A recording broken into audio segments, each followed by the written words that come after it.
Welcome everybody, welcome to 10 Minute Reviews. Jason here bringing you today's video. As always guys, please hit the like and subscribe buttons. Don't forget to check the links down below for links to today's book and anything else that might be applicable. I could use the traffic through the Amazon link, so I definitely appreciate it.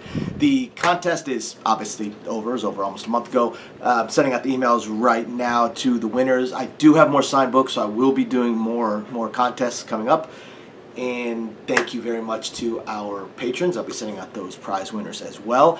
And otherwise, let's get into today's video. So today's video is going to be on a new series written by an author I've talked about in the past, Daniel Schinhofen, however it's pronounced. Now, Daniel's an interesting author in that he writes some things that are absolutely fantastic.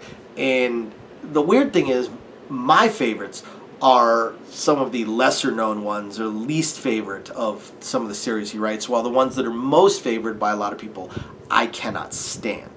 So my favorite of what he writes is Luck's Voice, which is kind of a Western-inspired type of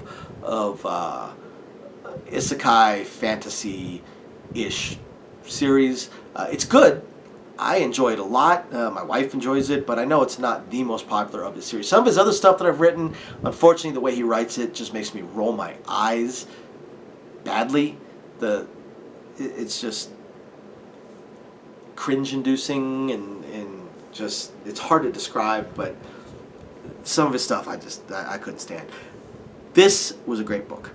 So I want to talk about Heavenly Chaos by Daniel Schinhofen. This is going to be this is book one of what is obviously going to be a series. Now we're in a world. Now we're in the future because this world, they have multiple planets that they control, these empires. So we have high technology, spaceships, and all of that mixed in with lit RPG aspects for some people. Basically, people get these abilities that then kind of that one ability, that core, that you can hold two cores, but just getting one core immediately propels you up into this upper echelon. You're automatically enrolled in this academy, and you basically go from there, and there's high expectations. So we have our main character. Now, our main character has this mysterious past.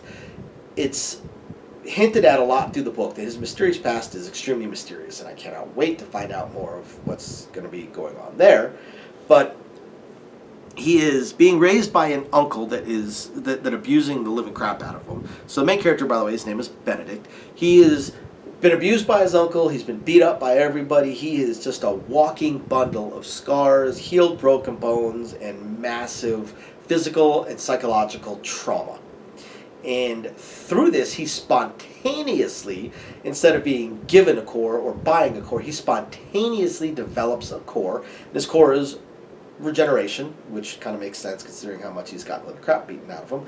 And because of this, he is automatically entered into this academy. Now, because of his psychological trauma, he is also given a therapist. Now, his academy is sponsored, but being a spontaneous core development, I can't think of the right word for it, but he is basically given a scholarship to the academy where he can start learning, and they have to dive in dungeons that are where they will get most of their money, where they will get the necessary things to propel them up in levels. Will also get, and that's also, these kind of dungeons are also where some worlds farm for their food and things along those lines, food, resources, gems, whatever it may be. So he won't be earning on money once he's able to start dungeon diving, but first he has to start learning. He has to start learning, and he has to learn more about the cores, how all these abilities work, where he can slot in skills and abilities and affinities and stuff like this, and how to dungeon dive, and how to get along with his roommate. So he's put in with a roommate, and this roommate also has some fairly massive psychological trauma that needs to be addressed. Now, Schinhofen does write in the Harem-lit subgenre, and that definitely comes into play as we deal with with his personal trainer and his roommate and various other people that pop up within this book. Now, the only thing that kind of scares me a little bit with how much I absolutely loved this book is how many of the common things that are within Daniel's writing are popping up in this book, and I'm a little bit worried that it's going to continue and get even more over the top in further books. That's why some of his series, I read 1 or 2 books and then dropped the series. I just couldn't finish it. And that's in the how everybody is uber perfect.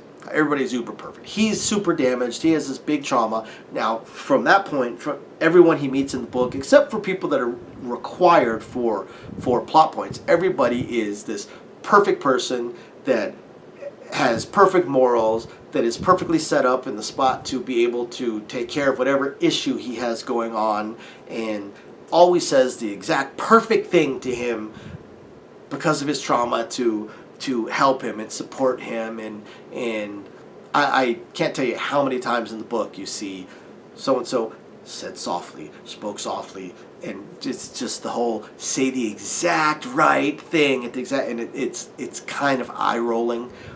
But this book, it doesn't actually overpower anything because both of the characters do have some conflict there. They do apologize a little bit too much, but they have some conflict there, but their growth is still a whole lot of fun to read. And I'm praying that the further books don't ruin it, but this one was absolutely fantastic. So if you were a fan of Schinhofen, if you were a fan of Harem Lit, Lit RPG, any of that stuff, you got to check this out. It is a great book. Thank you, everybody, for watching. We will catch you next time. Bye now.